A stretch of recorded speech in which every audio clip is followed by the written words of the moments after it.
boys' time.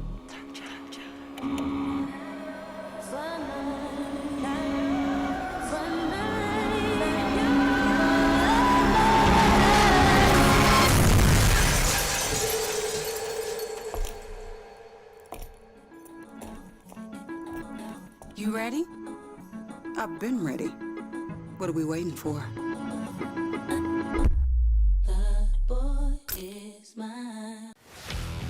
Let's face it, there's a lot of trash talk in basketball, but the great teams let their performance do the talking. Like Ford F-150 with Pro Power on board, a class-exclusive industry-first feature that turns your truck into a mobile generator and leaves the competition speechless. Ford F-150, official truck of the Grizzlies.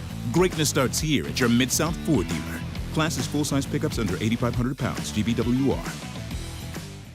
Kroger shoppers and Grizz fans, one exclusive last-minute discounted ticket deals takes it straight to you during the Grizzlies 2024-2025 season. Sign up with the new Kroger Buzzer Beater deal. Fans can sign up by texting Grizz to 636-479 or visit your local Kroger store in the Delta Division and scan the QR code. By signing up, you agree to receive recurring automated promotional and personalized marketing text messages from the Memphis Grizzlies. Consent is not a condition of any purchase. Message frequency varies. Message and data rates may apply.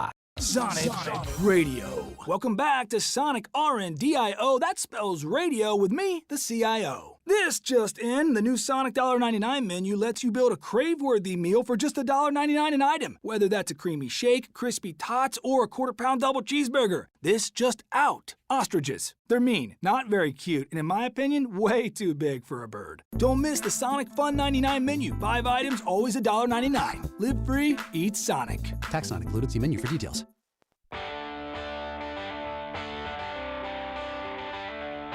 Live from the Built Ford Tough studio at FedEx Forum, it's the Gary Parrish Show, presented by Ortho South, on YouTube at Grind City Media and the official Grind City Media app. Now, here's your host, Gary Parrish.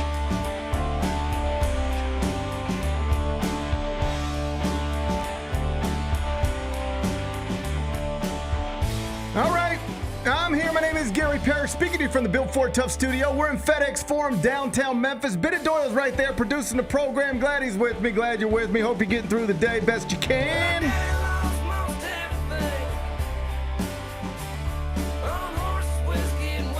And I hope you didn't expect Cooper Flagg, the Duke phenom and number 1 overall pick in the 2025 NBA draft, to play what was his best game ever last night in his debut in the Las Vegas Summer League, because what he actually did was play what he considered, what he described as his worst game of his life.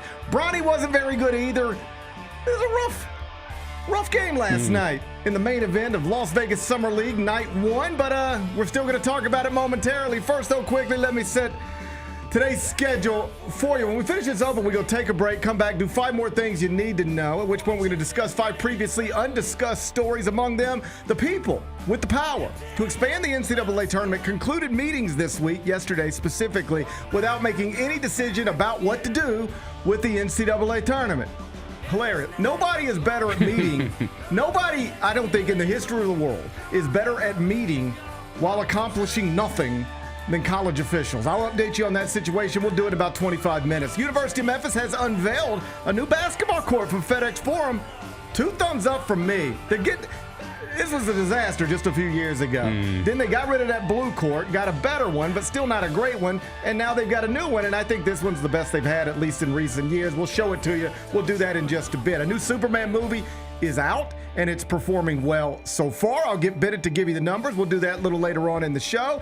Amanda Serrano and Katie Taylor are going to box for a 3rd time Saturday night in a high-profile match scheduled to stream on Netflix. If you watched their last fight last November, you should be pumped for this one. I'll 100% have it on. We're going to spend some time on that, on what could be the fight of the year. We're going to do that in the second hour. And Amanda Anisimova, the 23-year-old tennis player from New Jersey, will have a chance this weekend, tomorrow morning, to become the first American woman not named Venus or Serena to win Wimbledon singles title this century. A cool story possibly developing in London. I'll tell you a little bit about that. We'll do it during a segment we call 5 more things you need to know. Then we'll eventually do GP's carry-out and we'll call it a day. So that's the rundown. We got a whole bunch to get to.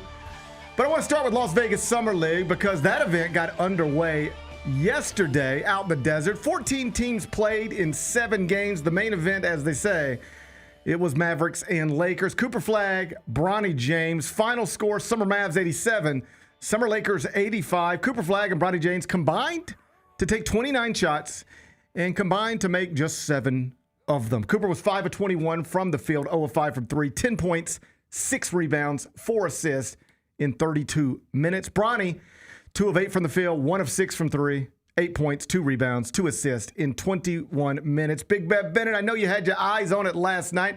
My condolences. You laid points with the Lakers and they lost the game, so that's not gonna help your ledger at all. But take that, set it aside. Your thoughts on what you watched last night when Cooper Flagg and Bronny James took the court? Yeah, I mean, Cooper Flagg's clearly a bust. Not built for this. Doesn't look like it. Yeah, not built for it, unfortunately. I think maybe the Mavs are in trouble. I actually watched that last night, and I know you're being tongue-in-cheek, but I watched that last night, and he didn't shoot it well. 5 of 21 from the field is 5 of 21 from the field. He acknowledged that was maybe the worst game I've ever played. He's probably right. I mean, it was the most unusual game he's ever played because he played in a game where he was asked to handle the ball, basically play point guard. Yeah. And do it against professionals. He's literally never done that before. All right? So he was doing something he's never done before. Playing against professionals and playing a role against professionals that he didn't even really play at Duke. So unsurprisingly, I guess on some level, it didn't go as smoothly as anybody with a Mavs flag on their house would have hoped. But the truth is, when I watched him last night, when I came, I don't even need to see the box score. You know what I saw? Oh, he's special. Yeah. He's special. That almost dunk, I was like, whoa. He tried to punch one on Christian Koloko. Well, he had another transition dunk earlier. Yeah. And then he tried to punch one on Koloko. And then you had the turnaround jumper over Bronny. There were just little moments there where I don't care. I mean, I don't want to say I don't care about the shooting percentages, but there were moments there where you were like, okay, that's what it is. He's special. He's special, and he's going to be special. And even though he was hard on himself last night because he didn't have the best game he's ever had, or even a good one, he showed it. There's enough there to see. If you got your eyes on it, there's enough there to see. He's special. And he had those moments last night, and he's going to be special, even if the box score last night wasn't. And he acknowledged afterward that he got a little winded because playing basketball with the ball in your hands all the time is just different. Remember, I can't remember what series it was in the playoffs. It might have been a Knicks series. And it was if Jalen Brunson is going to play these type of minutes and they're going to pick him up the way they're picking him up, you've got to get the ball out of his hands because he's too tired. You just can't fight that all the way up the court every second of the shot clock. To just be bothered every second is it wears you out. And that seemed on some level to be what happened to Cooper Flagg last night. He got a little tired. Keep in mind, it's the first real basketball game he's played since April. So he got a little tired, and he was asked to do things that he wasn't consistently asked to do at Duke. But he showed enough from a talent perspective to make it crystal clear what the hype is about, why he was the number 1 pick, why he's the youngest Wooden Award winner ever, and why people really do think that, regardless of how incompetent Nico Harrison might be in some aspects of his job, they might have lucked into this thing, and he could be, a missing piece to take the Mavericks maybe to somewhere significant. Yeah. Would have had one more assist, too, if Moussa Cisse would have caught that lob. Well, you know how that goes. You know how that goes. You got to put it in the right spot. Yeah. You got to put it in the right spot. He ain't always been the best catcher. Right. You know? That's right. He ain't always been the best. I mean, I think we've seen that. Good for me. I was glad to see Moussa out there. I mean, I think we've seen that years ago. You could throw it to him, but it don't mean he's going to catch it every time. The most interesting highlight, I think, was the early turnaround jumper on Bronny. Yeah. And that just showed you how Cooper, he's immensely talented, but he's also like he understands how to play. And if you go just a possession or two before that, like he and Bronny were matched up, and he couldn't really move him. He couldn't really get him off of him. And Bronny poked the ball away. I think it was whistled for a foul, but like he was having trouble in that moment moving him. And maybe that's different just between somebody being a couple years older and whatever. But then he got the ball back in a similar location and just pulled on him. Just like turnaround jumper from 21 feet. And asked about it after the game. He said they were trying to make a big deal out of it. Like, oh, he stuck one in Bronny's eye. And he was like, it's not even about that. Forget that it's Bronny. Like, I know it's Bronny. I mean, I know who I'm playing against. But it got nothing to do with I'm trying to show up Bronny or stick one in his face. It was just, he's 6 inches shorter than me. All right? So, like, I should take advantage of that. Yeah, I know what I got to do there. If you're going to put somebody 6 inches shorter than me on me, I need to take advantage of that, and that's all I was doing. Don't make it out to be anything more than that. It was just me taking advantage of somebody shorter than me trying to guard me at 21 feet. And then they went and asked Bronny about it. You know what Bronny said? He's like a half foot taller than me. What do you want me to do? I do. You know what? With the Bronny thing, I do think he's got a chance to be a good defender. Like you've seen that from him some. Like he is a pesky defender. He's what he is. He's a G League player. That's what he is. He should be playing college basketball right now. Yeah, he should be at St. Mary's. He should be the best player at St. Mary's right now. That's what Bronny James should be. He just is what he is. Like I don't even. It's not even fun to talk about anymore because it sounds like you're piling on because he's such a big polarizing figure. But they did this. They did this. They put him on a stage where he doesn't belong, and they built him into something he's clearly not. And all it does is invite people to eagerly say, "Be mean, be mean." Yeah. Right? Like, do you remember Scottie Pippen's first? Scottie Pippen Jr. His first Summer League game. No. I wonder if it was probably for the Lakers. Yeah, actually. I mean, you don't. Here's my point: is that this is not a deal where people just pile on Bronny because he's LeBron's son, because we don't do it to Scottie Pippen's son. We didn't do it to Kenyon Martin's son. Well, he's good. We don't do it to Carmelo Anthony's son. We don't do this. Like when Steph Curry was just a mid-major player at Davidson before he became Steph Curry, just a mid-major player at Davidson. Like during Steph Curry's freshman year of college, if you would have asked anybody covering college basketball about Steph Curry, you know what they would have said? Oh, that's Dell's kid. Yeah, he's a little guard. Mid-major player. It's fine. Nobody would have said he sucks. It would have just been like he is what he is. It's fine. Just because Dell Curry was a great NBA player, a really good NBA player, doesn't mean his son's got to be. This stuff's hard. We only pile on Bronny, or people only pile on Bronny, because he has consistently been put into places where he does not belong. The way people talked about him heading into his first year of college, the way people talked about him even before that in high school, the way people talked about him while he was USC, while he was at USC, the way people talked about him heading into the draft, and still the way some people try to talk about him like he's going to become something other than a borderline NBA player. That's the best he'll ever be. That's the ceiling. He'll be like, you can reasonably say someday, I guess he belongs. I guess. That's the best you'll ever be able to say about him. More likely, it'll be the only reason he ever played a minute in the NBA is because of who his dad is. That's the more likely scenario. And so it's just not fun to pile on him. I know I'm doing it right now. But the only reason we do it is because he was placed in a... How about this? Maybe this is... He was forced to L.A., right? Like, that happened. You ready for this? Yeah. And maybe this is a poor analogy, but I think you'll get the point.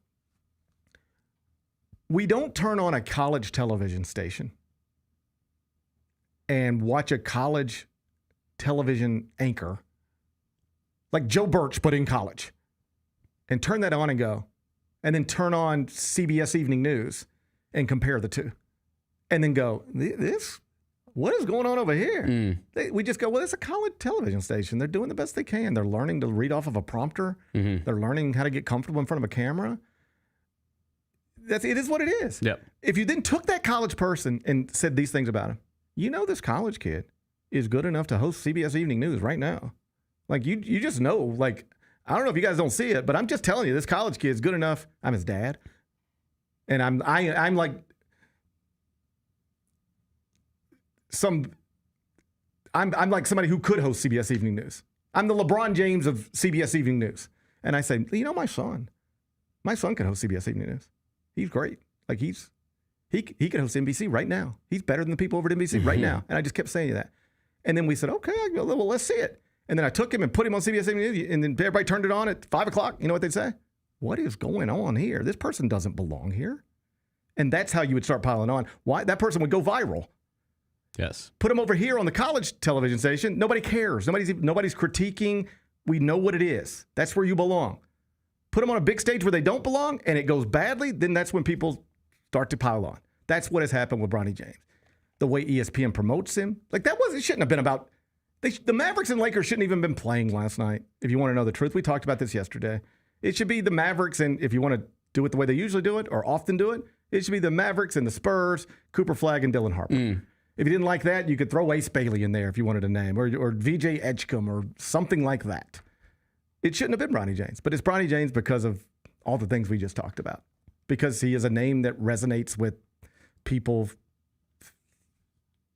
at least for now. So, yeah, he showed some stuff last night. I've read everything there is to read. We were like, he moved the ball a little bit. And it's all like, it's fine. He is what he is. He is what he is. Cooper Flagg will be a star, even though he didn't perform well last night. Bronny James didn't perform well last night because that's a better indication of what he is as a basketball player at that level of the sport. Let's move on. Okay. Grizzlies open the Las Vegas Summer League later on today. 3 o'clock tip. 2:45 pregame. It's going to be me, Rob Fisher, you in studio.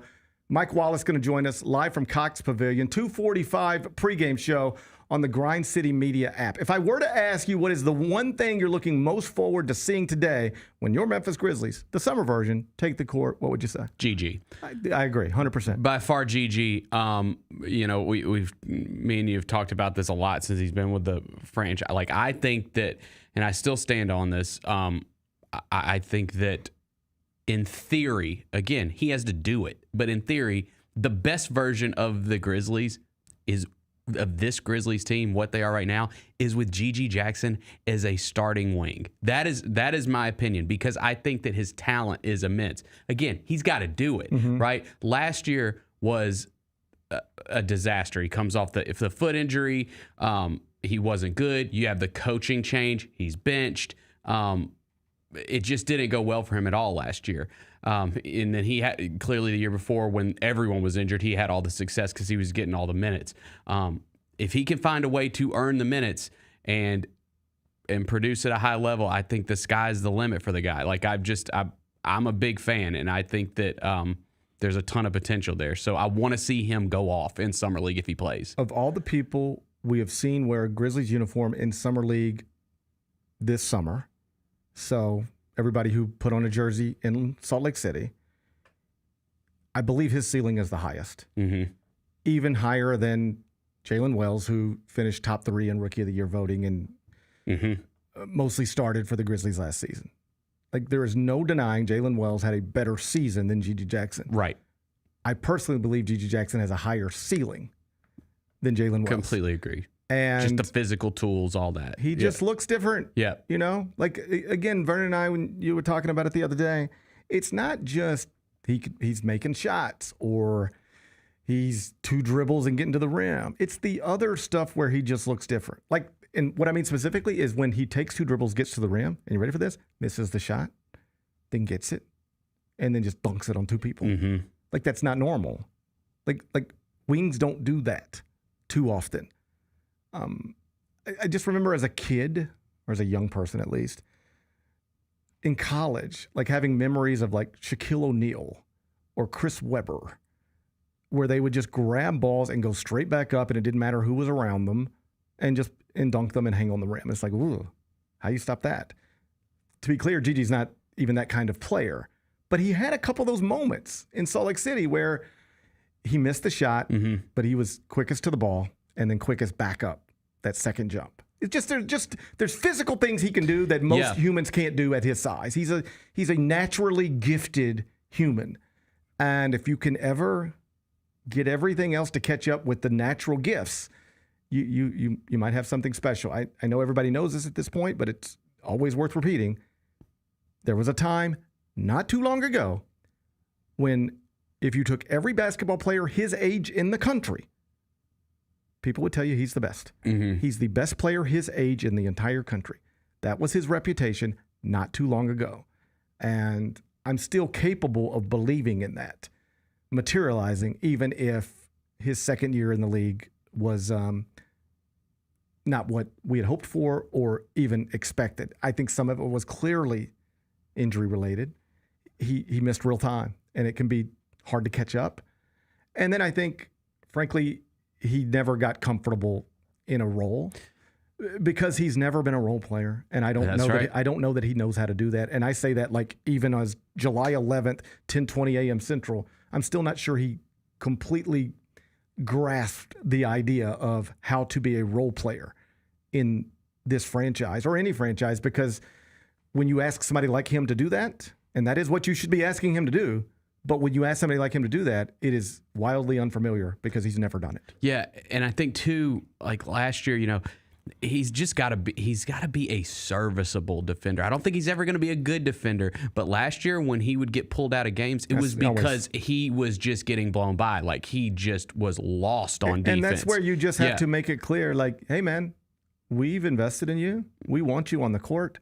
We believe the best version of us theoretically it involves you being on the court. But they're targeting you, and we're getting killed because of you. And if you can't do better on that end of the court, come sit over here. Right. And that's got to resonate with him. Defense is not all about effort. Anybody who tells you that is just, they're lying. But a good portion of it is just, do you want to do it? I know you want to work like crazy to get shots. Will you work like crazy to prevent them? That's like, can you wrap your head around that? This is true in like any sort of sport where there's constant movement. Think of soccer. Are you willing to make the run even if the ball won't come to you? You running for nothing. Are you willing to do that? Because that's what we need. In football, ball snapped. Are you, as a receiver, are you willing to run this route hard even though the ball might not come to you? All right? Are you willing to do things that ain't going to show up in a box score? That ain't going to be a highlight that pops up on SportsCenter. It's in some ways what playing defense is in the NBA. Nobody's going to celebrate immediately after the game that you held your primary option on offense to 17% from the field. Like we'll get to those numbers eventually and put you on an All-NBA team, but that ain't the type of stuff that leads press conferences. You know what leads press conferences? Who scored 30, who grabbed 15 rebounds, who had the dunk. We know you'll work hard for that. We know you'll work hard to get a shot off. Will you work hard to prevent a shot from getting off? That's the next step for him. He's got to figure that part of it out. And it would be one thing if he's like, Yuki, there's only so much you can do on the defensive end of the court when you are my height. All right? You can work as hard as you want to do, and they still going to get you. But Gigi doesn't really have physical limitations like that. Right. He's athletic. He's big. He can move his feet. I'll just keep it, maybe this is oversimplifying it. But if you can take two bounces and get by somebody, you should be able to stay in front of somebody a little bit better than what you've shown. Yes. That's an oversimplification, but you get the point. He's got to figure that part out. And there's a ways to go. Like, let's not all get caught up in Summer League. Like, he looked good in Salt Lake City. Well, like, yeah, I got it. But he's like the most talented guy on every court he's on in this stuff. That ain't enough. We know that. The talent's not enough. He's immensely talented. That's not enough. The other stuff's got to catch up. Hopefully it will. And there were some good signs in Salt Lake City. Yep. And you hope that continues today. That is, I agree with you. That's that's the biggest storyline. It's just the most interesting thing. Yeah. You know, I'm assuming we're not going to get Cedric Howard. And so we don't have the first round draft pick to celebrate the way, say, the Mavericks had last night. You know, if Cedric Howard were in uniform this afternoon, that's what we would be talking about right now. Right. So we don't have the first round draft pick to get excited about. So what else is there? And I think it is on a bigger stage with more eyeballs on it, because I know all these Summer League games in Salt Lake City, they're if you want them, you can find them, but like they're not hitting you in the face. Las Vegas Summer League, it's kind of like it's on in every bar. Like the Grizzlies and Celtics will be on in every bar in America today. So there'll be more eyeballs on it. It's a bigger stage. be more people in the stands. And you just hope that he continues to show the things that you know he's capable of showing. And that doesn't mean you're going to thrust him right into the starting lineup or even rotation based off of some encouraging summer league performances. But it's always got to start somewhere. Yes. And, there's only two options. I don't want to say there's only two ways it could go, but what's the alternative to playing well in summer league? Playing poorly? Well, I'd always rather you play well than play poorly. Yep. I don't know if playing well means everything or anything, but it's better than the alternative. So 2:45 pregame, 3 o'clock tip, Summer Grizz, Summer Celtics. We'll have it right here. Grind City Media app. When we come back, let's flip the page. NCAA tournament, for now, is not going to expand. We talked about it a little bit earlier in the week. Dan Gavitt, senior vice president of basketball with the NCAA, announced yesterday that after meetings this week, they have decided to just do nothing for now. No recommendation has been made. Doesn't mean they're staying at 68 forever, but they're not going to 72 now, not going to 76 now. We've just hit pause on the whole situation. I'll walk you through it next. Gary Parrish Show presented by Ortho South. Murray State is going to the College World Series. It's easy for me to pick a team because 1, I love an underdog. 2, I hate UCLA, and I see that opening round matchup. And 3, we are connected to the school's most famous alumni, John Morant of Murray State. Tune in to the Jessica Benson Show with CJ Hurt, live every weekday at 8 a.m. on YouTube at Grind City Media and the official Grind City Media app. Are you ready? Creed. By overwhelming demand, the Summer of '99 tour returns. July 27th, FedEx Forum. With very special guest, Daughtry. And Mammoth. Tickets on sale now at LiveNation.com. Don't miss Creed with Daughtry and Mammoth. The Summer of '99 tour. 1, 2, 3.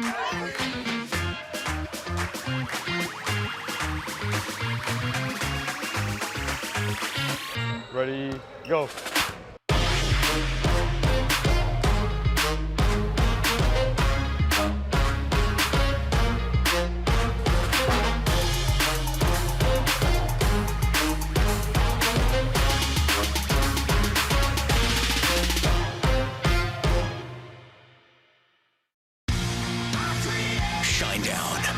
Dance Kid Dance Tour.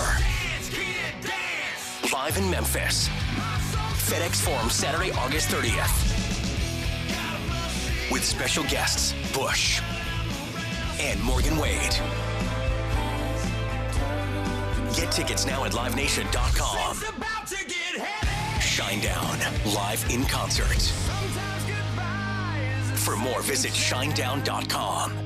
These are the Jordan 1, the crystals. These are the shoe that retails for $1,000. Oh, extra crystals. So if your crystals fall off, if your crystals fall off, actually these are the black crystals because the shoe has black crystals on there as well too. So you get an extra package of black crystals. The Sneak Fest Show, live Tuesdays at 2 p.m. on Grind City Media on X, YouTube, and the official Grind City Media mobile app.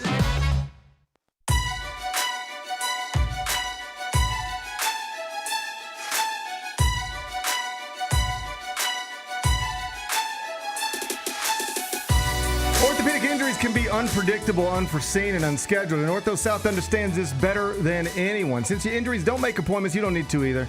And that's because Ortho South welcomes walk-ins during the weekdays and the evenings and even on Saturdays. So next time an unforeseen injury makes an unscheduled appearance in your life, visit orthosouth.org to find your nearest urgent care location. Just walk in and Ortho South will take care of everything, especially you. Learn more at orthosouth.org. That's orthosouth at orthosouth.org. Now I got 5 more things you need to know.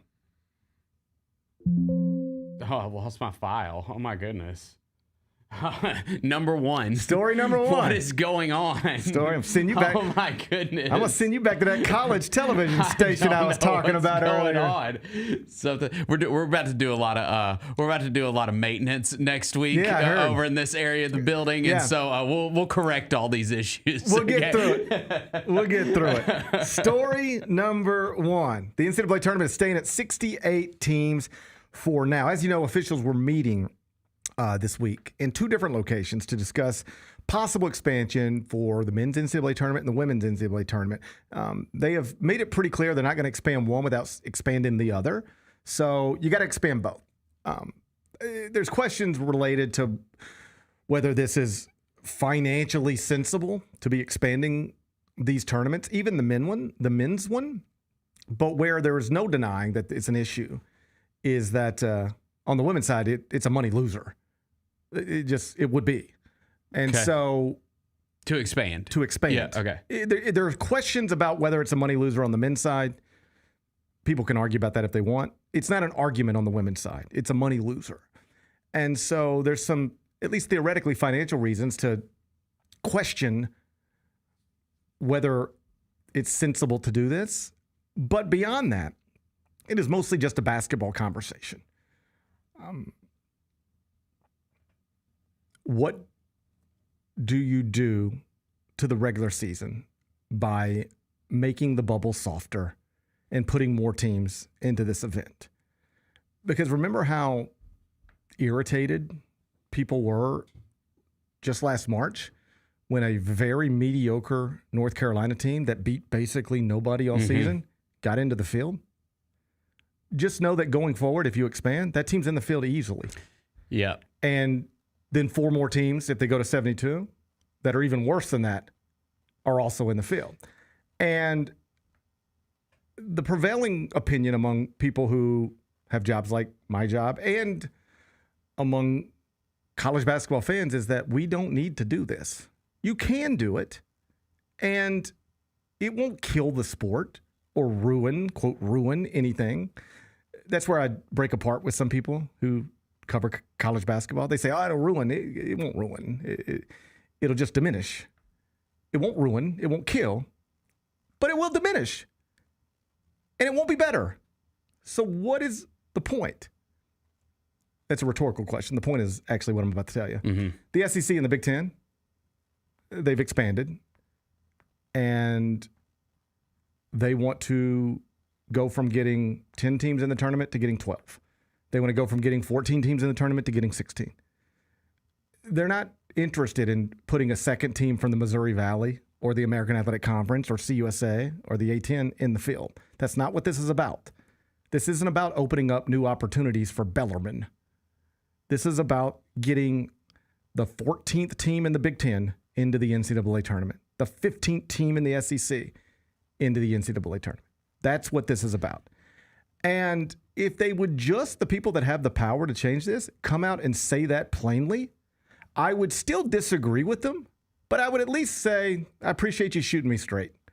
What they've been doing is lying, just flat lying, and basing their arguments around the idea that Division I men's basketball has expanded in the past 20 years. However many teams we used to have, we got a lot more now. And if we got more teams competing in Division I, we need to have more places for them to enter the NCAA tournament. The problem with that logic is that of all the teams that have been added to Division I over the past 20 years, guess how many of them get at-large bids? 1. They don't take these spots.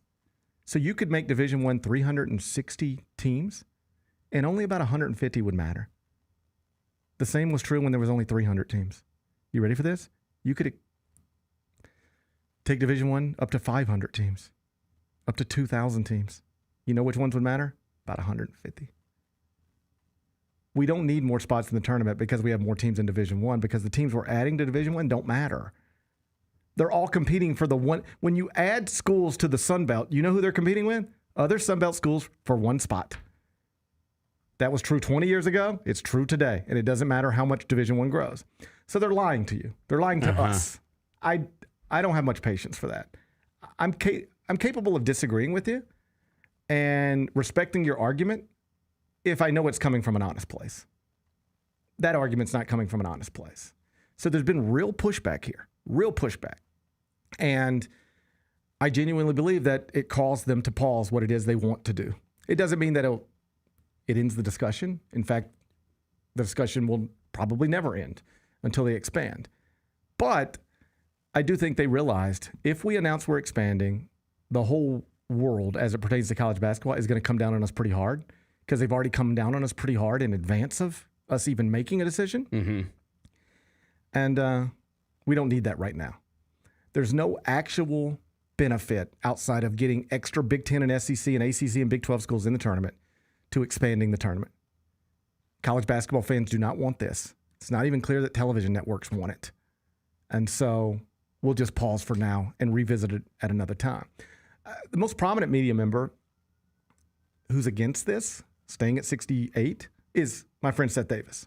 He has been pretty adamant, like he would like to see the tournament expand. And so it's a weird thing that happens when I tweet or say, I think tournament expansion is nonsensical. Then that gets quickly interpreted to, ooh, because it's like happened on social media. Oh, GP's taking shots at Seth Davis. No, I just disagree with Seth Davis. Like we have got to, as a country, like be able to disagree and talk about it and not be enemies. Yeah, good. Like it's just because I have a different opinion about NCAA tournament expansion than Seth Davis, people are like, ooh, is GP taking a shot at Seth Davis? No, I was just expressing my opinion, and it happens to be different than Seth's. And okay, we just disagree on the NCAA tournament expansion. Like that's still my colleague, that's still my friend. Like I love Seth Davis. Like when I talk to Seth Davis, when we say goodbye, I say, I love you, good to see you. Like I love Seth Davis. He's like the best. He's like one of my favorite people. Like you never know when like you enter a company like CBS Sports with a writing background, how somebody a little older than you might feel about that, right? There's somebody coming from my chair and all this stuff. And I can just tell you, hand to heart, that would be a real problem at a lot of networks. People ain't nice to each other everywhere. Seth Davis has been the best. I hesitate to say mentor because he's not that much older than me. But like just welcome me with open arms. Has been helpful, supportive. He's the best. There's no beef between me and Seth Davis. We just disagree about NCAA tournament expansion. And I really do think that's important, not to take this in another direction. But like we got to, as a people, figure out how to disagree about things and not hate each other. Yeah, what a concept. And I'm sort of forced into this in ways that I otherwise wouldn't be because of my children. Like my children go to school in a place where I know most of the parents don't view the world the way I view the world. And my kids play sports with kids who have parents who I know do not view the world the way I view the world. Like I know that. I'm in the minority every time I walk into my kid's school.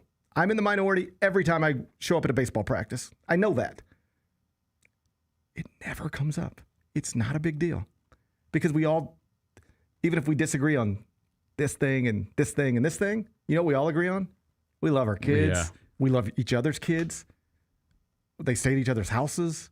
They swim together. They play together. We all hang out together, go to lunch together. It's never a problem. And yet I know if you took us and put us all on Facebook, we'd hate each other. Right. But in real life, it's just not a problem. Like that. That's true. We got to figure out how to disagree with people without hating them. I think Dave Chappelle made this point at some point in some controversial thing he was in. And he was like, my friends are my friends. People want me to not be friends with somebody, or people want people to not be friends with me, even though we're friends and have been friends forever and we love each other because we disagree on three things. I'm supposed to just abandon my friend because we disagree on three things? And I really do think this happens a lot now, whether it was COVID or elections or however we ended up in this spot that we're in right now. We're all just sitting around on the internet hating each other all the time. Like that is not my real life experiences. It's my online experiences. It's my group chat or look in the chat anywhere experiences, but it's not my real life experiences. I don't walk around having bad experiences with people who I know don't vote like me, don't think like me. It's mostly just pleasant and awesome and good. And same is true between me and Seth Davis. We can disagree on something as small as NCAA tournament expansion, and people can try to make it out like it's a big deal, but it's just not. Like we just disagree on something, and we can still agree on mostly everything else in the world. So there's no beef between Seth Davis and any media member, as far as I know. He just happens to have an opinion that runs counter to the opinion most of us have on NCAA tournament expansion. Either way, for now, we're at pause, and all indications are in this moment that even if they do expand someday to 72 or 76, for now, it's going to stick at 68, and the 2026 NCAA tournament will almost certainly be a 68-team field. Number 2. The University of Memphis has unveiled a new basketball court over at FedEx Yes, Forum. they have. The pictures appeared yesterday. Kyra, if you got them, let's look at it. I saw it, Bennett. Looks clean. Looks good. I'm going to give it 2 thumbs up. I like that court. I like it a lot. And the reason being is because not because there's no penises and not because you got rid of like the scratches and all that kind of stuff. No, I like it because my alma mater, the University of Memphis, has a great logo. Yes. We have a great logo. We don't have to do nothing to it. It's a good enough logo. Do you know I've never actually spent 3 seconds thinking about that? The logo specifically? It's classic. That's a good logo. It's classic. The blue M with the tiger jumping over it, it's a classic logo. Highlight that. The University of Memphis logo is a good logo. I like the Grizzlies logo too. Me too. I think we got good logos. Yes, we have great logos. I think we got good logos. Just compare that to where we were a few years ago with that blue court. Mm-hmm. Oh, buddy, it's night and day. Yeah. I just like, it's clean. The blue court was an abomination. Just embarrassing. You know that court lives like 2 minutes from me now. Does it really? Yeah. That's one thing that I've learned over the past couple years. I didn't realize we recycled all these courts. Like there's Grizzlies courts, there's Hustle courts, there's Tiger courts, like all over the place in the Mid-South. Yeah. The infamous blue penis court that the University of Memphis used now lives like 3 minutes away from me. It's in the Gatorade Field House down in Hernando. You ever go check it out just to reminisce? Like I put that here. I removed that. You led the charge. I mean, I don't think you get enough credit for it. Well, thank you. Thank you. I did lead the charge. You led the charge on the penis court, yes. Because everybody wanted to be like, oh, wow, isn't that great? And I was like, no, it's not great. It looks ridiculous. First off, there's penises on both ends. That's outrageous. They fixed that. They covered the penises. I really do think I played a role in them fixing that. They painted over the penises. Yes. But they got rid of the veins. Yeah. It was a penis. What do you want me to say? They had penises on their court. It was outrageous. I don't even understand how somebody didn't just...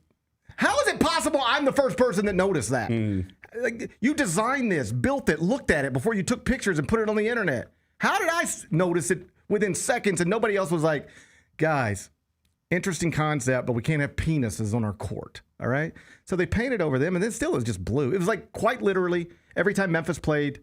I don't say quite literally because this may not be true, but you'll get the point. Often when Memphis would play a basketball game, it'd be on ESPN. People would be like, what is going on with this court? You can do Twitter searches and people would be talking about the court. Right. I don't think, I won't blame them as much for that because I don't know if they were able to take into account what it was going to look like on an ESPN broadcast. Because the first time you saw it on TV, it was like, whoa, my eyes, wow. Okay. Yeah. Well, in person, it was a little bit better. You know what you do then? Huh? Take a camera in there. And then put it on a screen and look at it. Jesus Christ. All right? Well, we don't know what it's going to look like on TV. Then put it on TV and look at it. Gee, what do you get? You don't have a camera and a TV? Fair enough. No, I think you're right. I don't think they understood how it was going to look on television. But if not, that's because they should have put it on a television before they put it out for public consumption. That blue court. And even when they got the penises off of it, it's still just a disaster. Yeah. Anyway, it lives right down by me. I go see it all the time. My kids are in that Gatorade. The Gatorade Fieldhouse is awesome down in Hernando. Okay, right on. So I go there all the time. People playing pickleball on it. People playing pickleball on that blue court now. So then they got rid of the blue court and they went with a more traditional court, but it was still kind of busy. And this is less busy. This is clean. I approve this court.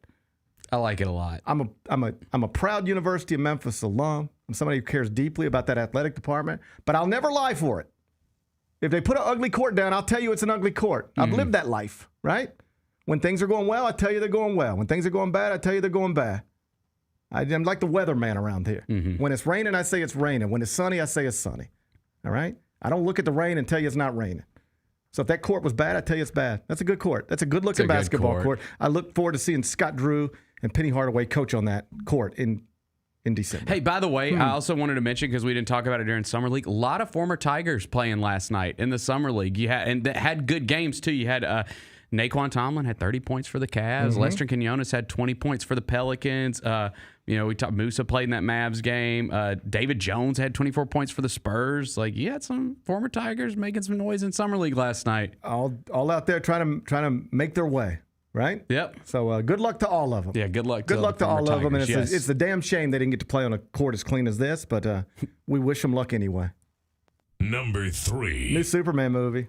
Yes, we are in the midst of summer blockbuster season. It's a summer blockbuster. I love it. It's a Superman movie. It's a summer blockbuster, and I gather it's performing well so far. Is it performing well so far? Yeah, it's gonna do really good. I mean, I think it's got a chance to be the biggest movie of the summer. But Fantastic Four comes out in a couple weeks, so we'll see.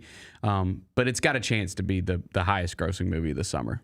Who's that fella right there playing Superman? That ain't Christopher Reeve. I know that. No, what is that guy's name? He was in Twisters. Hang on, hold on. I got to find his name because I'm not super familiar with. He looks like Superman. I'll give him that.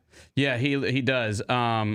His name is David Cornsweet. David Cornsweet. He does look like Superman. Yes. He looks like Superman. Like, I don't know anything else about him, but he looks like Superman. Like, you put a cape on that guy, I'll go, that looks like Superman to me. Yeah. And everything that I've seen suggests it's really good. I mean, it's got like some of the better. This is our 7th standalone Superman movie, which is kind of crazy to think that we've had 7. Is Superman the biggest superhero?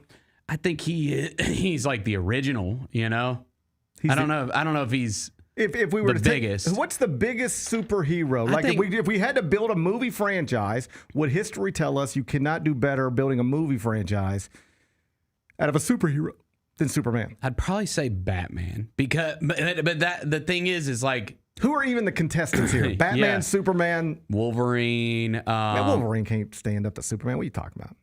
Wolverine could stand up to Superman. He's my favorite superhero. Yeah, okay. I didn't ask for your favorite. I'm asking for the biggest. We're trying to make blockbusters here. Superman, Batman, Spider-Man. Those are the ones. And Spider-Man. Yeah, I think if you actually, you know what? I think if all things were equal, I think that if you just went to a studio and was like, we need to make a ton of money. Yeah. We need to put this movie out. Who are we gonna do? I think right now you would probably go Spider-Man. I think you would go Spider-Man. I'm not saying that like Tom Holland Spider-Man is like the greater. I'm saying like if you're just starting over and you're just starting from scratch, I think if you gave executives a choice, they would say, "Give me Spider-Man to start my franchise." Who have been the other Supermans? Has any of them ever registered or resonated the way Christopher Reeve did? Christopher Reeve was like, he was Superman when I was a kid. He was. Then he fell off a horse and never walked again. Yeah, he got paralyzed. Isn't that crazy? I've watched those movies not too long ago. They do bring. It's kind of before my time, but like I've watched them on TNT and stuff growing up. They're fun. They're campy and fun. Yeah, Gene Hackman's in them. Yeah, Gene Hackman. He's Lex Luthor. Yeah, right. So like they that is the quintessential Superman, right? It's the original for sure. Like that's the guy. Yeah, I think nobody's come close to that. I since think if then. you said who is Superman to most people, they would say Christopher Reeve. Has like, who's even the Superman? Okay, so we have debates, I guess, about Batman. Who's the best Batman? Do we have debates about that? Yeah, I think that's very debatable. Okay, who's the best Spider-Man? Do we have debates about that? Yeah, I think we do. There's no debate about Superman. It's Christopher Reeve. Nobody's ever even entered the conversation, have they?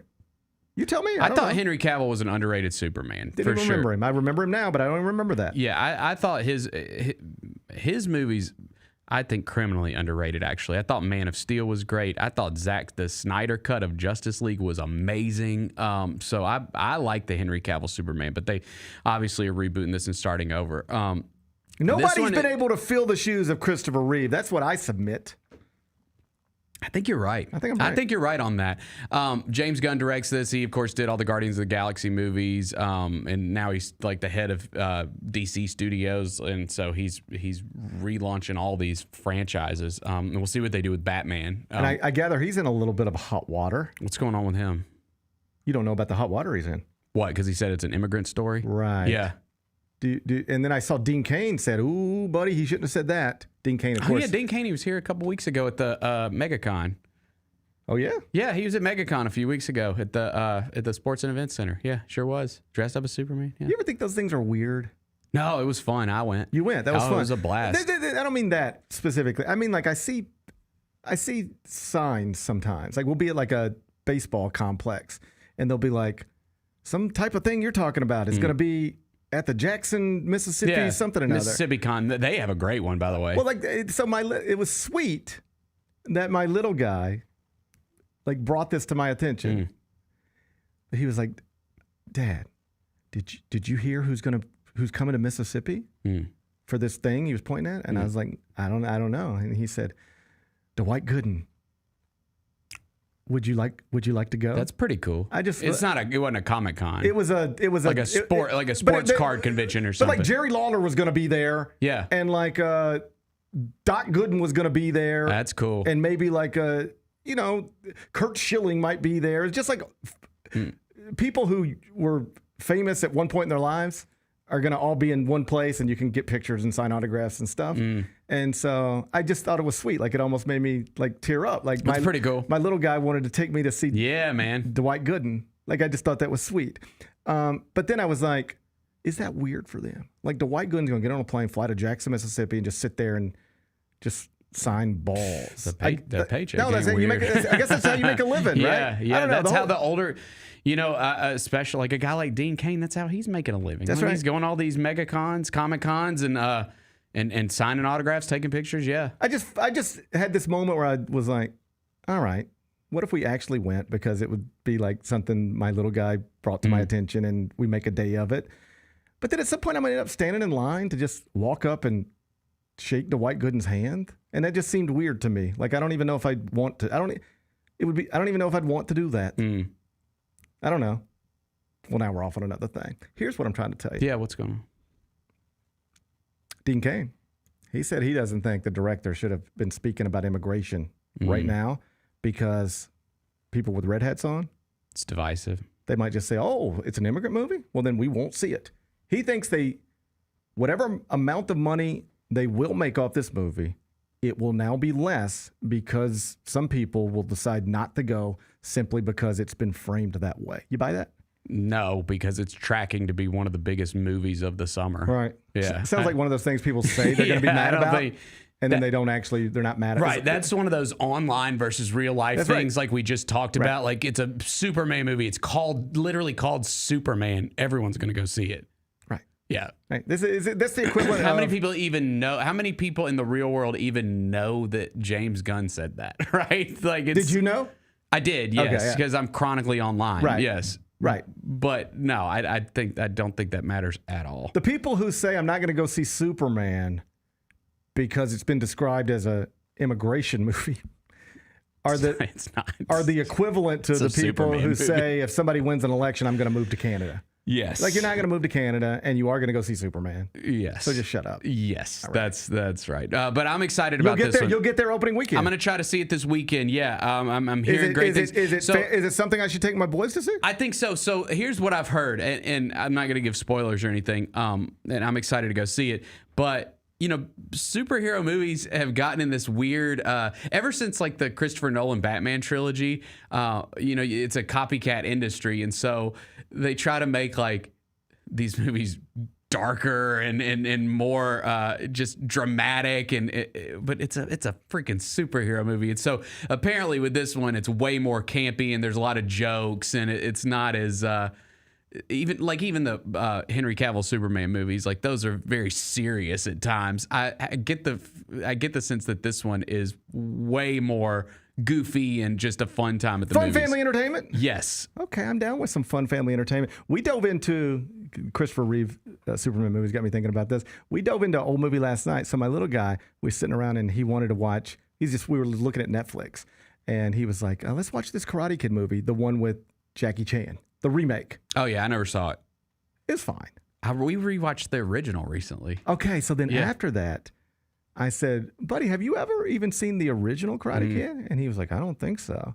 But he has watched Cobra Kai. So he's familiar with Ralph Macchio. The characters. He could recognize Daniel LaRusso and Johnny Lawrence. He could recognize them. And so I was like, let's watch this. And we turned it on. I watched two Karate Kids last night. and we turned on the original. It's great. It is. It's great. That real 80s feel to it. It's just great. Yeah, it is The good. original Karate Kid is wonderful. It is a good movie. Yeah. And it's a good one to watch with your kiddos. It was great. We had a blast. Yeah. We had a blast watching it last night. The original Karate Kid's wonderful. Yes. I agree. We had a good time last night. I never watched Cobra Kai. Is it good? Yeah. It's good. We talked about this before. I do not think, like, if this is the assignment, I say, hey, Bennett, you're a writer, you're a director. Do you remember the Karate Kid franchise from the 80s? You'd say yes. I'd say, okay, we want to pick that up. We don't want to remake it. We want to pick the story up. Mm-hmm. It's now 2021, 2019, whenever it is they picked it up. We want to pick the story up in real time. So where has Daniel LaRusso's life gone? Where has Johnny Lawrence's life gone? And let's just fast forward from the last Karate Kid film you saw to present day, and let's start telling new stories with these two clearly identifiable characters. We're going to build a whole new story around these two people who we haven't heard from in 30 years. That's the assignment. Go. I don't think they could do better. Okay. I think they knocked it out of the park. Because the first time I heard about it, I was like, this seems cheap and probably something that won't go well. Mm. And then I watched it and I was like, they could not have done better with this. Like there's enough that they draw from the it's just really well done. And I should say I haven't seen the final season yet because it came out, I believe, during basketball, and I just couldn't get to it. And then everybody watched it, and there's something about me that once everybody watches it, it makes me less interested in watching it. I got you. Particularly if I don't hear a whole bunch of like, that was amazing. And I've never really, I don't even know how Cobra Kai ends because I haven't even stumbled into it on the internet or on Twitter or anywhere. And so I just have never gotten to it. But I'll finish it at some point. But what I did watch, I think the first 4 seasons, really well done. Okay. Really well done. 2 thumbs up for Cobra Kai. 2 thumbs up for the original Karate Kid. Hopefully we'll get 2 thumbs up for the Superman movie. As always, we'll see. Number 4. Amanda Serrano, Katie Taylor are going to box for a 3rd time this week in a high-profile match scheduled to stream on Netflix. Are you familiar with this at all? Okay, it's funny. Like, when I saw that you were going to talk about this, I was like, where did I hear of these 2 people before? Because I'm not plugged into boxing. Like, you know that. I'm just not. I'm not super plugged into it. It's like, where do I know these 2 people? And then I realized it was from that Mike Tyson fight. They fought they were the Jake Paul, Mike Tyson fight on Netflix. Co-headliner, co-main event. Yes. That was the match just before Mike Tyson and Jake Paul got into the ring. And it was awesome. And it was amazing. Yeah, it was awesome. And so I'm actually excited about watching this because I remember that one and remember how good it was. Now, which one of them won? Because one of them won the first 2, right? Yeah, so let me walk you through it. All right. So these are 2 of the best women's boxers of all time. Amanda Serrano is 47, 3-1. She's a 7-division world champion from Puerto Rico. Okay. Katie Taylor, 24-1, 2012 Olympic gold medalist. She's from Ireland. Katie Taylor has won both of the previous fights. Mm-hmm. They were both very, very close, and they were both awesome. The first fight was April 2022. That was at Madison Square Garden, sold out. They originally were going to put it in like the theater, like the smaller room connected to Madison Square Garden. Mm-hmm. You'll hear that sometimes, like, oh, so-and-so's playing Madison Square Garden. And it's really like they're playing the theater at Madison Square Garden. I didn't even realize that was a thing. Oh, yeah. I can't remember what basketball game I was there for one time. It could have been Champions Classic or the Jimmy V or preseason night. I don't remember, but I remember this specifically. In the media room at Madison Square Garden, as we're covering a basketball game, writing a column, you could hear an R. Kelly concert going on in the theater. Like you could hear R. Kelly coming through the walls because he was playing in the smaller theater. Like I remember that being a thing. Okay, so what you're telling me is that sometimes when people say they're playing Madison Square Garden, it's not interesting. It doesn't always mean 20,000 seats, Madison Square Garden. Gotcha. There's a smaller room in there. So the original plan for that April 2022 fight was to put it in the smaller room. And then the ticket sales just took off, and they were like, I think we can fill up the big room. Mm-hmm. And so they move it to MSG, the big room, and it sells out. And it is also the first time in history, it represents the first time in history that two women have headlined a boxing card at Madison Square Garden. Okay, cool. Katie Taylor won that one in a split decision. Sports Illustrated called it the fight of the year. It was awesome. So then they get on the Jake Paul-Mike Tyson card. That fight was in November of last year, and they did it, if you remember, down at AT&T Stadium in Texas, Cowboys. Controversial, if I remember correctly. It was an awesome fight. There was some headbutting. That was it. That a lot of people thought Katie Taylor got away with. Mm-hmm. And Amanda Serrano has talked about that subsequently. They've always been real respectful of each other up until like now. They're not saying nice things about each other anymore. Well, you got to fight to sell.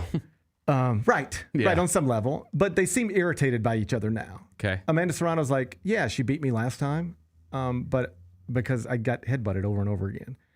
And Katie Taylor's like, I'm just tired of hearing her complain all the time. You know, like that's where we're at now. They even asked, like, Amanda, do you think there could be a fourth fight after this one? And she was like, I'm tired of Katie Taylor. Mm-hmm. I don't think so. They're both a little older. Like, they're, mid to late 30s as well. So these aren't two 23-year-olds. Yeah. So that second fight last November, awesome. And Netflix reported that the average minute audience on it, and obviously it was in part because people were tuning in because Mike Tyson and Jake Paul are about to be in the ring. Right. But the average minute audience for the fight was 47 million people. And that makes it the most watched women's sporting event in the history of the United States. How about that? That's what that was last November. Man, if you, we've talked a lot over the years about like how can boxing make a comeback in this country? Like, put it on Netflix. Yes. Right? Don't charge people pay-per-view prices. Put it on Netflix. Because everybody has it. Yeah. And that is an incredible way to reach people now. Like, I will watch. I would not pay for pay-per-view for this. I will watch this because it's on Netflix. And I think earlier I said it's Saturday night. It's tonight. 8 o'clock Eastern, 7 o'clock Central is when the card starts. It's at Madison Square Garden again. And it is the first ever all-women's boxing card at MSG. Oh, cool. There's nothing but women on this card. And in fact, the only woman who has ever beaten Katie Taylor, she's also on this card. So, this is going to be awesome. And you could make almost any boxing match. Put Terrence Crawford in the ring against whoever you like. This is the one I would want to watch more than just about any boxing match you could make right now. This is like the first legitimate, mainstream, real boxing rivalry between two women. Like, we've had Hagler Hearns and Tyson Holyfield and all of that stuff, but we've never had something like this. And we'll get the next version of it tonight. So if you're looking for what will be the most watched sporting event in the world, or at least in the United States tonight, this is it. Let's go. Katie Taylor, Amanda Serrano for a third and likely final time. Number 5. And then when we wake up tomorrow morning, we're going to have a chance to maybe witness something we haven't seen in a long time. And that's an American woman win the women's singles title at Wimbledon. Amanda Anisimova, 23-year-old from New Jersey, upset the number one player in the world yesterday and will now have a chance this weekend to become the first American woman to win the Wimbledon singles title since Serena did it in 2016, and to become the first American woman to win a Wimbledon single title, not named Venus or Serena, since Lindsay Davenport in 1999. Wow. It has been since 1999 since we've had an American woman, win the women's singles title at Wimbledon, other than Venus or Serena. Venus and Serena, let's go. They won a bunch of them, but nobody else has done it since Lindsay Davenport in 1999, and now Amanda Anisimova's got an opportunity for it. I don't watch tennis like I did when I was young and don't really watch it at all. But I'll have this on tomorrow morning, I believe, because, I don't know, I like the stories. And as I started reading about her, she's had a rough, she even took like a break from professional tennis. This is her first Grand Slam final. She will be playing Iga Swiatek, and so she's an underdog in this. She's not expected to win. But the idea that she's on this stage is not something anybody predicted 2 weeks ago. And now she's, 3 successful sets away from, carving out her place in American tennis history. So it'll be a fun Wimbledon singles final tomorrow morning, and maybe an American woman can hold the trophy at the end. And men's will be interesting too, because you got Djokovic in center playing right now. Winner faces Alcaraz. So I saw Alcaraz this morning. He won the first set, and then he was it looked like a fight in the second set. No, and then, he's advanced to the championship. So then we'll get Carlos Alcaraz and perhaps Novak Djokovic, which I think that's what people would like to see, right? I think so. All those centers really, become the guy. Like he's emerged as one of these, great players now. Yeah, but wouldn't Djokovic then have a chance for, I believe, revenge? Well, it would be his 25th Grand Slam final. You want Djokovic and Alcaraz. I think that's what you want. Yes. Like if I'm the network executive, give me that. You can sell the hell out of that. Give me the young star against the all-time great. Yeah. That's perfect. So it should be 2 interesting Wimbledon finals. First one on Saturday morning, first one on Sunday morning. I'll try to have both of them on TV. Be back with GP's Carryout. It's time for our Pick Six, Mike. 6 classics that we're most looking forward to in the 2025 football season. Las Vegas, obviously, that's the Grambling State University, Jackson State University clash. They're taking 2 iconic HBCU brands going to an NFL stadium in Las Vegas. Get all of your HBCU sports and culture news by tuning in to HBCU Huddle with CJ Hurt and Mike Wallace. New episodes drop every Thursday on grindcitymedia.com, YouTube, and Spotify. Have you always dreamed of entertaining on the biggest stage in Memphis? The Claw Crew is looking for members to join their team for the 2025-2026 season. Claw Crew members are hardworking, high-energy entertainers who assist Grizzlies home games by hyping up the crowd and much more. Not only do they support the Grizzlies on home games, but also promote in Memphis and across the Mid-South. Open auditions are Saturday, August 9th at FedEx Forum. Visit grizzlies.com/auditions for more information and to register today. The First Ladies of FedEx Forum, the Grizz Girls, are known across the NBA for setting the standard for professional dance and entertainment, and they are looking for dancers to join their team for the 2025-2026 season. With the chance to gain professional dance experience, collaborate with national and local artists, and connect with the Memphis community, auditioning for the Grizz Girls is an opportunity you do not want to miss. Come show up and show out at Open Call Auditions. Visit grizzlies.com/auditions now for more information.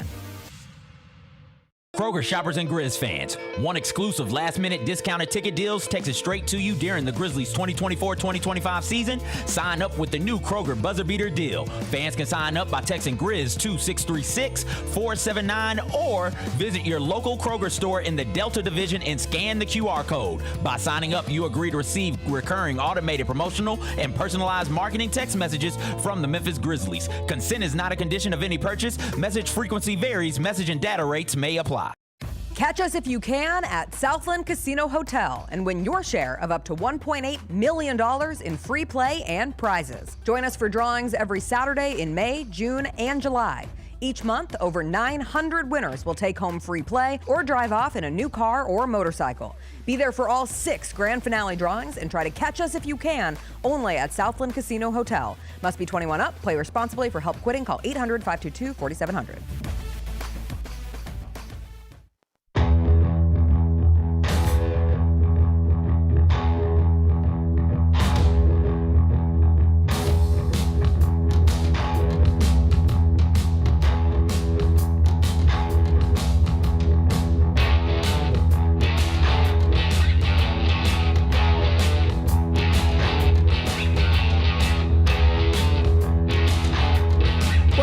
Parrish Show presented by Ortho South. Let's wrap this up with GP's Carryout. Oh my gosh! You got to be kidding me! What is going on? Hang on. I don't know what else to do, Bennett. I mean, I don't know. I don't know what else to do except hang on. Here. Do you want me to just do the hang on? Let me see if I can. I don't know why this is happening right now. It's time for GP's Carryout. One final segment filled Remember I was with talking stuff about how to take sometimes with you. Bronny James gets It's put on a not place where everything you need to know, but not my it's fault. most of it. That's probably the same type of thing Bronny James says all What the did time. we learn today? I don't know why this I is know what happening. I learned Something today. is going I know what on. I learned. I know what I learned. I learned it must be more. I always assumed it'd just be easy to just hit buttons, just like punch this button down, then punch this button down. I thought it was easy, but it's more difficult than I imagined. It is not me. It's clearly more difficult than I I imagined. don't know why this is happening. I don't understand. A little bit like going through the drive-thru sometimes when things don't go so smoothly. I'm like, how is this not going smoothly? And then I have to remind myself, well, this must be difficult. This must be difficult. More difficult than I think. To put a bean burrito. Happened. It must be more difficult than I think to put a bean burrito in a hot sauce packet into a bag and give it to me. It must be difficult because this is not going well. Did I tell you about the experience I had at Popeyes a few weeks ago? What happened at Popeyes? Okay. We're driving back from baseball, and it's like, all right, Lou, what do you want to eat? And he loves chicken, man. He said, I want to get some Popeyes fried. I like chicken. I mean, too. I love chicken too. I don't even understand people who don't like chicken. Chicken's amazing. Chicken's amazing. So he says, I want some Popeyes chicken. I said, well, that probably ain't the best thing to get when we still got 45-minute drive home, but all right, I guess I'll just have fried chicken in my car. They make vacuum cleaners.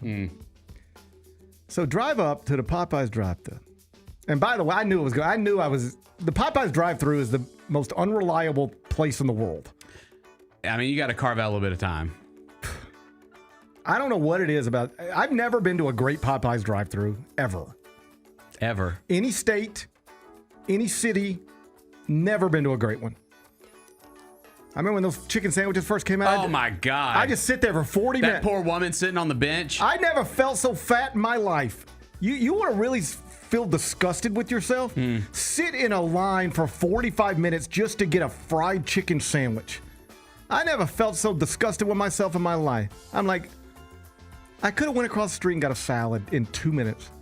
I am sitting here making myself fatter and wasting my day. Hated myself back then. Anyway, pull up to the Popeyes. Can we take your order, please? I said, sure. And so I order, it's me, my wife, and our little guy and my mother. And so I'm like, get everybody's order and everybody's drinks. It's like one person wants a normal Coke. Another person wants a Diet Coke. And so we get up to the window, and the first thing they do, they hand you the drinks. And the woman hands me the drinks. And I said, okay, what is this? Because it's like we got 4 sodas. They all look alike. I said, what is this? And she goes, I don't know. And I said, You're supposed to push those little buttons in at the top. Yeah, no, she didn't. And I swear to God, this is exactly what happened. I said, well, what are we supposed to do now? And she goes, well, just smell it. That's not the worst idea. I said, what? Yeah, dude. I said, excuse me? She goes, just smell it. And I said, smell the drink? Coke has a certain essence. I said, you want me to smell the drink? And she said, yes. And I said, I don't think I have the ability to distinguish between sodas with my nose. I could do that. Oh, I could do that. You could smell the difference between Coke and Diet Coke. Coke and Diet Coke is... Yes, actually, I think I could. I think I could smell the difference. I do. I think if you put them all in front of me, I think I could smell the difference. I definitely could between like Coke, Pepsi, Dr. Pepper, Coke and Diet Coke. I think I could smell the difference. If we had another break in this segment, I would take it and I would go in there and I'd get a Coke and Diet Coke and we would make you smell... I throw her up there. Oh, that poor woman! What they did to her. We almost killed that woman. She got a raise. We That almost was killed that horrible. woman. We almost killed that woman when those chicken sandwiches came out. Man. All right. This was not the woman I was dealing with. Okay. All right. I want to be clear about that. But I've never been asked to smell a soda before. I've been on this earth for 48 years. Nobody ever asked me to smell a soda before. I've been asked to smell all sorts of things, but never a soda. So she looked right at me and she was like, yeah, just smell it. And I was like, smell it? I was like, I don't think I can. And so I think it was just like, whatever, we'll figure it out. If somebody accidentally drinks. That's coffee. Well, of course you can tell the difference between what coffee smells like and what Coca-Cola smells like. But you think you could tell the difference between Coke and Diet Coke. Yes. I was not that confident enough in my nose. Okay? I don't trust my nose that much. So then we just... We all have a standoff? Well, no, I was just like, all right, whatever, who cares? Yeah. You know, like, I'm sorry to trouble you. And then they did the thing they always do. Can you pull up? Can you pull right over there? I hate that. What happens if you say no? I always want to do it. I always want to just be like, no, I'm not moving. Like, hey, do you mind just pulling up? And I'm like, what if I just said, I always say, of course, whatever. I'm not trying to start a fight at the drive-thru. But what if I just said, no, I'm just going to sit right here? What do you think happens? You know why? They have clocks on it, and those numbers go back to a boss somewhere, and they're trying to clear the numbers. You know why That's what why I hate that? I have no idea if that's true. I have pulled up before, and they forgot about me. That has happened to me, and I had to get out and go inside because they forgot about me, and then there was a bunch of cars behind me, so I couldn't back up. Okay, so let me tell you how this story goes. Can you just pull up? Yeah, whatever. Just park right over there. We'll bring you your food. Yeah. Okay, sure. I'm going to go over here and smell my sodas. I'll just be sitting over in my car smelling my sodas. All right? I'm not exaggerating. 20 minutes goes by. They forgot you. I thought so. So I walk back. And you know me, I'm getting mad. Because I've already been at a baseball field all day long. I just want to go home. Yeah. And I'm just trying to make my son happy. He wanted Popeyes. And I said, okay. And now I'm smelling sodas and sitting over here 20 minutes. Yeah. So finally, I just walk right back up to the drive-thru window. And I'm like, yo, I know everybody's busy. But like, what's going on? Can you just update me on what's going on? And they looked at me like I was the problem. Yeah, dude. All right? Come on. Have some patience. I've been sitting there. I could have ordered a pizza and had it delivered to my house quicker than this. All right? So then they're like, oh, yeah. They don't, nothing happens. So I go back out. And then finally I'm like, at what point, just on principle, do you just say, you know what, just run my card again and put the refund back on? Let's get out of here. Yeah. And I reached that point, and I walk back inside. Now we're 30 minutes, and I know it sounds like I'm exaggerating. I'm not. This is really what happened. It's like 30 minutes we're sitting there. So I walk into the Popeyes. Now I'm inside Popeyes. The whole point of the drive-thru is I'm never supposed to have to go in Popeyes. Now I'm inside Popeyes. And I'm like, hey. What's up? What's going on? I have smelled my sodas. I think I've distinguished them. I've drank the whole thing. All right. And it doesn't appear we're any closer to me. What is going on with the food? Finally, they bring a manager up, and she said, well, you ordered something. I don't remember exactly what it was, but like, instead of fried chicken, it was like blackened chicken. Somebody ordered blackened chicken. And she said, well, whenever you order blackened anything, that's going to be made to order. So we have to make that. We don't just have that ready. Like, we have to make that. I was like, okay, but does it take 30 minutes? And either way, like, shouldn't somebody have said that to me at some point? I've been sitting out here for 30 minutes. Shouldn't somebody have said, well, if you order black and that's going to be a minute? Because then maybe we'd have changed our order. Yep. Finally, I was just like, listen, I'm ready to move on. I'm ready to move on with my life. Can you just please run my credit card minus the drinks and let me see if I can get my boy a Mexi Melt across the street. And so that's what we did. I spent 30 minutes sitting at Popeyes, smelling sodas, never tasted chicken. That's brutal. That's a real thing that happened in my life. That's brutal. What are we supposed to be talking about? I don't remember. I don't know. Summer Grizz are back in action. I know. I assume working a drive-thru is easy. But apparently it's not. Just Similarly, like these buttons. I assume pushing those buttons. Don't ask me to press the I next assume one. pushing those buttons is simple, but man, We're about to find out. We're about to find out. Let's find out together. What's today's biggest game? All right. Hey, can I sub in a match for a game? I like a match. Let's pick a boxing match. You want to? Katie Taylor and Amanda Serrano. It's tonight. Live from Madison Square Garden, Midtown Manhattan. Okay. As I told you, Katie Taylor has won the previous 2 fights. One by split decision, one by unanimous decision. But even the unanimous decision was very, very close. Like all 3 scorecards were the same, and it was like, 94, 95, 94, whatever it was, something like that. So 10 rounds tonight, 2-minute rounds, not 3. That's standard women's boxing stuff. They're fighting it at, I believe, 136. Even though Katie Taylor has won both fights previously, she's the underdog. Amanda Serrano, minus 190. Katie Taylor, plus 150. How you going to act?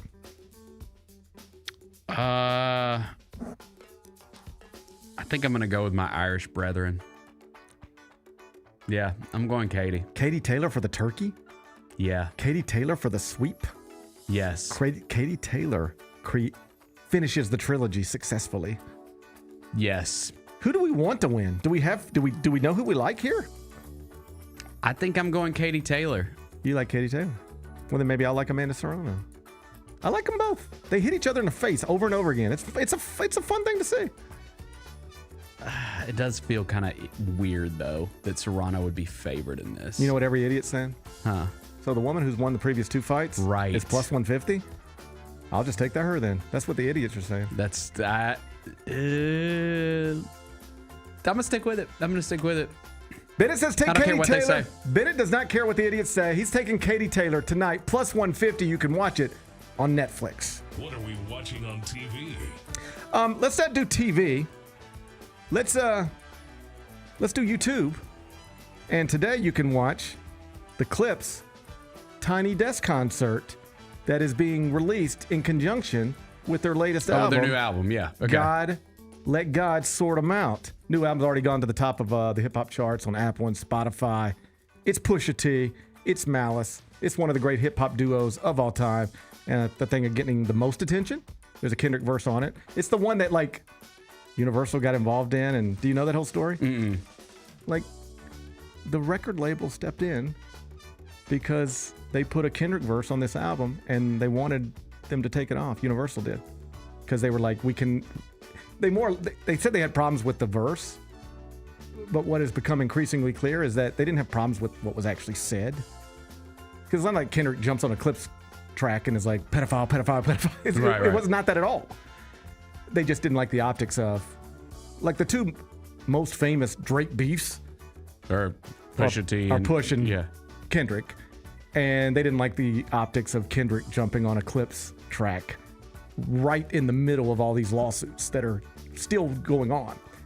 And so Push was like, I'm not telling Kendrick to change a word, and I'm not taking the verse off the track.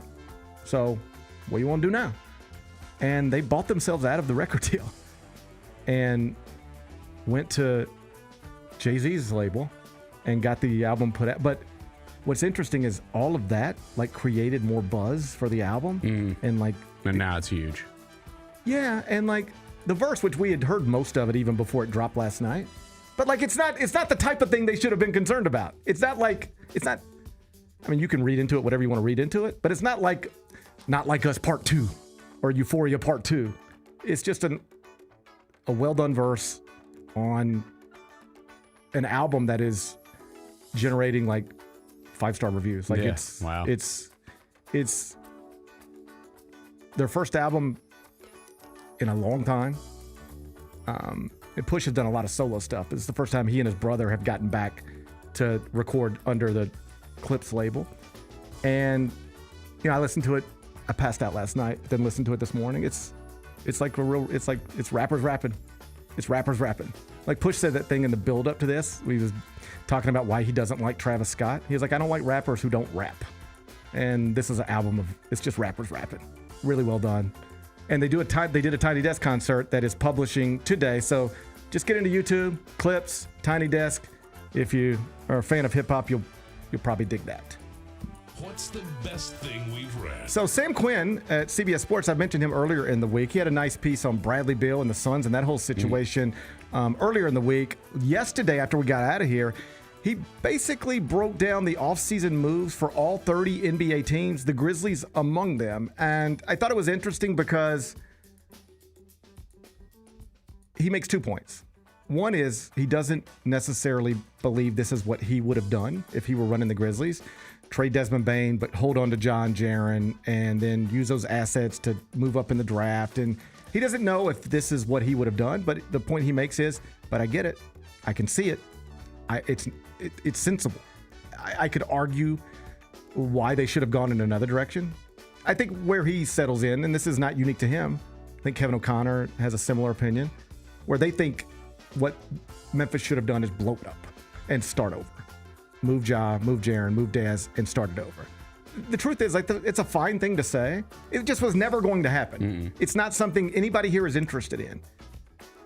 I think it would be devastating for the franchise. I do too. And the fan base to give up on John Jaron at this point in their careers. I just, even if it's the quote unquote smart thing to do in a vacuum, I don't think it's the smart thing to do here right now. I think it would have a major impact on the fan base and not in a good way. And so Sam Quinn sort of acknowledges all of that. Like, I think that's what I would have done. But what he seems to understand is I also don't live in Memphis and, have my feet on the ground there. And even if they're taking a path that I wouldn't have taken, I understand the path they're taking, and I can envision it turning out well. So just a smart guy writing a few hundred words about the Grizzlies. If you haven't seen it yet, you can find it at cbssports.com. What's on tap next week? Oh, well, next week's gonna be a blast. Yep. So we got Summer League today, and then I guess again tomorrow, Summer Blazers. Summer Celtics today, Summer Blazers tomorrow. Yep. Off on Sunday. And so we'll have plenty of Summer League stuff to talk about on Monday. Major League Baseball All-Star Game is next week. Home Run Derby is Monday night. Did you see the news yesterday? Yep. ECS graduate Brent Rooker, who's been in studio with Vernon, he's going to be in the Home Run Derby. So that'll be awesome on Monday night. Like, that's a big stage that baseball players get put on. Like, I don't know how many people watch your average baseball game on ESPN, but more people will watch the Home Run Derby than watch your average baseball game on ESPN or average baseball game anywhere. So Brent will be on a big stage on Monday night. We'll have our eyes on that. Should be a fun week. I'm looking forward to it already. Enjoy your weekend. I'm going to enjoy mine. And we're going to meet back here Monday at 10. Till then, be careful, be kind, be good, rep your hood.